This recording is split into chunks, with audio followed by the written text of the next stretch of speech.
Hello and welcome to EDHREC's Upping the Average, where we take a commander's average decklist as compiled by the data on EDHREC and make some quick swaps to it to help take it from a good start to a great one.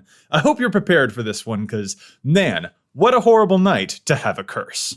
Lynde, Cheerful Tormentor has arrived to finally give us a dedicated curse commander. 4 mana, 2/4 with Death Touch, those are admirable stats, and as long as she's around, our curses never go away. Any curses that hit our graveyard reattach to us at the beginning of the next end step, and Lynde can give them away again on her next upkeep to draw us cards. Lynde's EDHREC page is so full of curses that I'm kinda worried I'll get hexed just by looking at it. Since she's so flush with enchantments, she's also touting some constellation cards to help speed things along, not to mention a few important defensive pieces as well. Let's get started by getting a list from the average deck feature and importing it to the Architect deck building website. As always, any swaps we make to the deck list must either keep the total price cost neutral or else help lower the overall cost of the deck.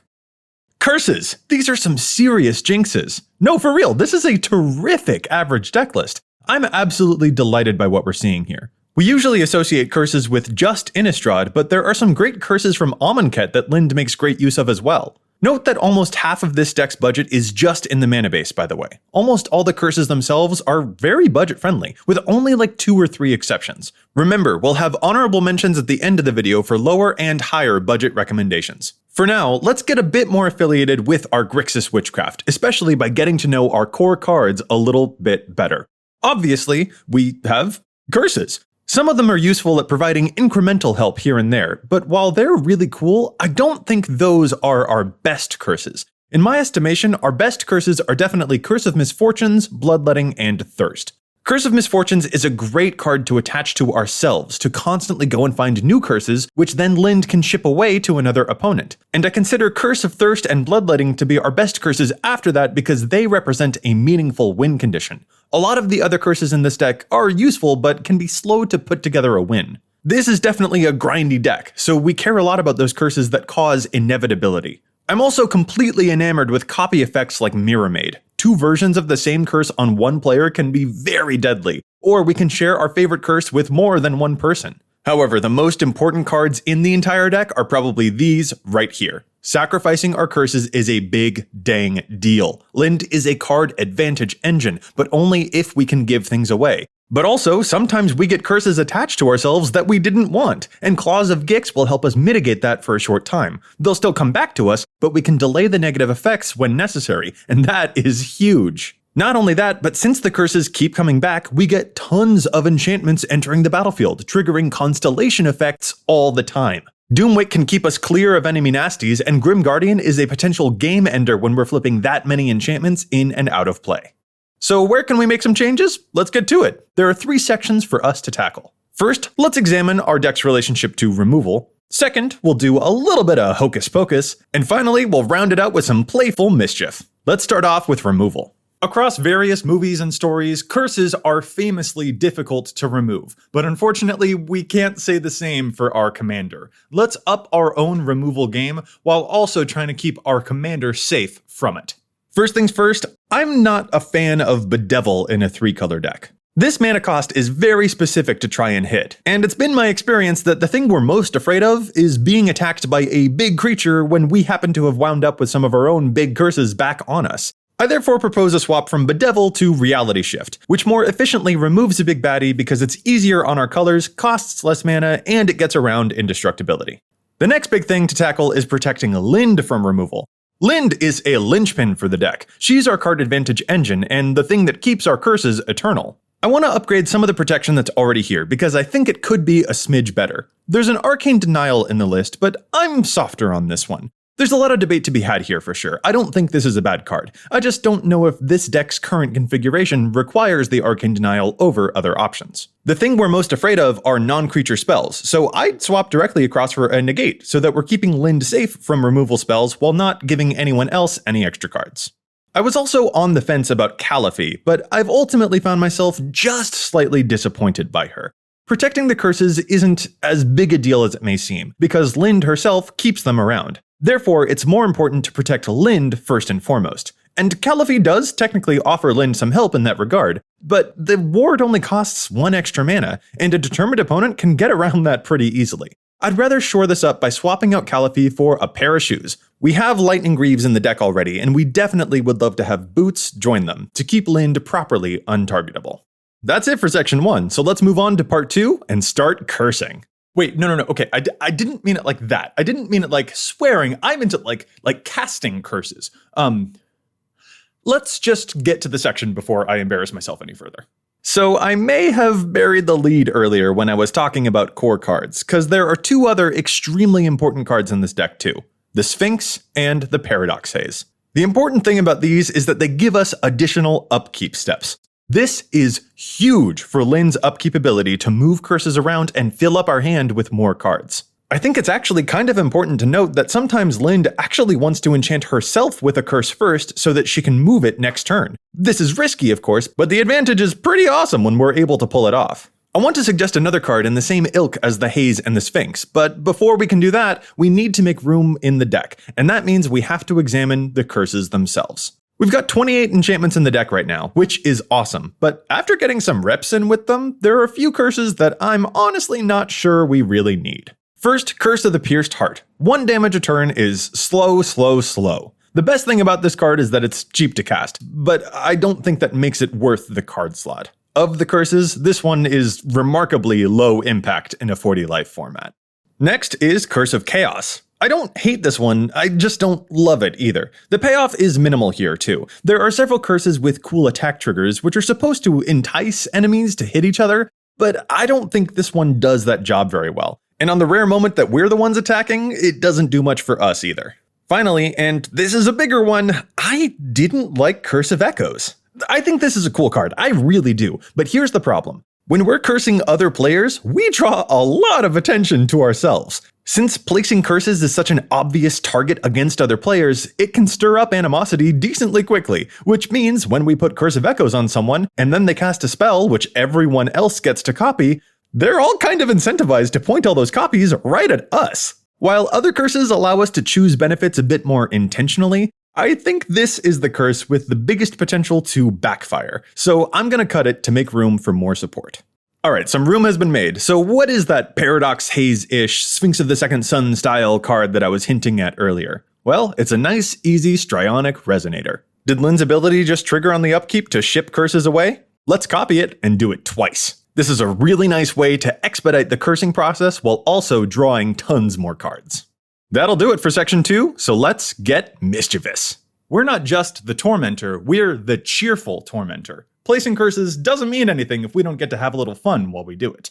I was not kidding earlier when I said that Claws of Gix was the most important card in the deck. The Demonic Tutor in the average list is, in my experience, usually used to go find either the Claws of Gix or the Curse of Misfortunes. They're both hugely important for this deck's engine to work and to work safely, without blowing up in our face. In that vein, I'm honestly going to recommend a Trinket Mage for this deck. Trinket Mage can find us the Claws of Gix to secure our curse manipulation. Or it can find a Soul Ring, of course. And there's even another card that I'm adding soon that this can fetch up too, but I'll get to that one in a moment.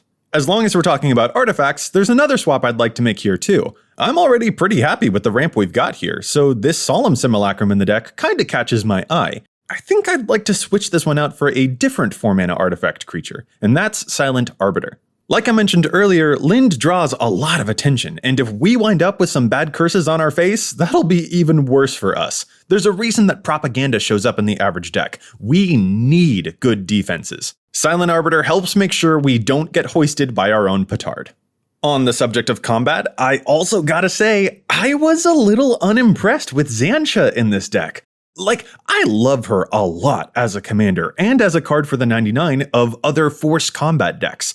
I just didn't find this deck to be a great place for her though. It's nice that she procs the combat effects of some curses, but those combat curses aren't even our best curses, and the player that gets Xantcha isn't necessarily invested in getting those procs either. Again, I like this card, but if you're putting this deck together, I don't think this is necessarily worth the price tag to go after, especially since Lynde's overall strategy tends to be a lot more defensive, and forcing combat is a slight deviation from that mission. Not a huge deviation, but enough of one that I think we're okay without it. Alright, let's get to those final 2 additions. First, the one I hinted at earlier when I mentioned Trinket Mage and its many targets. I really like Despotic Scepter for this deck. It's like another sacrifice outlet for our curses. It's seriously so important to be able to manipulate them so that we can draw cards or get nasty curses off of our back for one turn, and we need all the help we can get in that area. As an artifact, it's harder to remove than a creature, and as a 1-mana artifact, it's even tutorable with the Trinket Mage, giving us cross synergy and some much needed redundancy. Finally, for the last card, I was so pleased with Puka's Mischief. Once we curse another player with one of these auras, it doesn't usually matter who controls that curse. Puka's Mischief allows us to enchant an enemy player with a bad curse, then give them that bad curse, which will stay attached to them while simultaneously taking something away from them. This is so insidiously funny, and I cannot get enough of it. After all, our commander is called the Cheerful Tormentor, so we love a good way to twist the knife. We very literally will get to say, I put a spell on you, and now you're mine. Let's finish up with some quick, honorable mentions. What are some adjustments you can make when building this deck on a budget? Well, first, I'll mention again that the majority of the budget in this current list is found in the mana base. Always play the mana base that fits within your means. You do not need a $120 or $150 mana base to succeed. In fact, I'd even consider adding in the artifact dual lands too, so that Trinket Mage not only can fetch out key pieces, but can even potentially fix our colors, and all on a very easy budget. After that, here are the most expensive cards in the deck. If you cut these, you save $100 on the deck, and that's huge. I highly recommend looking at these cards here for some punchy, budget-friendly cards. Thirst for Meaning is just good draw, especially in an enchantment-heavy deck. And since that expensive tutor was so often used to go and find the Claws of Gix, I think if you're not playing that tutor, the best course of action is therefore to increase the number of sacrifice outlets that are in the deck, to increase the chances of drawing one. I know I keep harping on about these sacrifice outlets, but man, when Lynde brings all those enchantments back onto the battlefield, and you have a Doomwake Giant or a Grim Guardian in play, and maybe even a clone of one of them, it is just so much fun to sacrifice a bunch of enchantments and bring them all back for tons of consolation triggers. And you know what? Since we have so many enchantment creatures in the deck, that also has me thinking about board wipes. Among those expensive cards was the all-important board wipe Cyclonic Rift, a famously one-sided wipe. But you know, if you're looking for a budget replacement that's also really one-sided, might I suggest Extinguish All Hope. Destroying all non-enchantment creatures sounds like a really good way to keep our Doomwakes and Grim Guardians around, and this card is barely a buck. Those are some budget swap ideas, but what about the other direction? What if you're upgrading the deck even more? Well, I've got a few ideas to look into, and the first two are particularly awesome. Estrid's Invocation and Copy Enchantment got real pricey, but man are they cool. Copying our favorite curses over and over? Absolutely clutch. Plus, since Lynde's Curse Death ability cares about the curses as they're headed off of the battlefield, I believe also that if these cards are copying a curse and then they get destroyed or sacrificed for some reason, Lynde still counts them as curses and triggers to return the card to the battlefield. They can come back as any enchantment when they do return to the battlefield, but it's just really awesome that Lynde interacts so favorably with copy effects. Moving on, I'd also suggest looking into Leyline of Anticipation for this deck. It's more enchantment synergy, but I personally like it most to help mitigate against awkward timing. End of their turn, flash in a curse attached to us, and then on the upkeep, immediately give it away and draw some cards. Seems pretty cool. And finally, shoutouts to Baron and Infernal Tribute. Infernal Tribute, I'll admit, is a tough mana cost to get around, but these are very powerful sacrifice outlets for us not only to manipulate the curses on the field, but also to gain and maintain a ton of advantage while we do so. I think that'll do it. Behold our extremely cursed deck. If you dare to examine such a haunted thing, you can find a link to this list in the description below, with the cuts in the maybe board.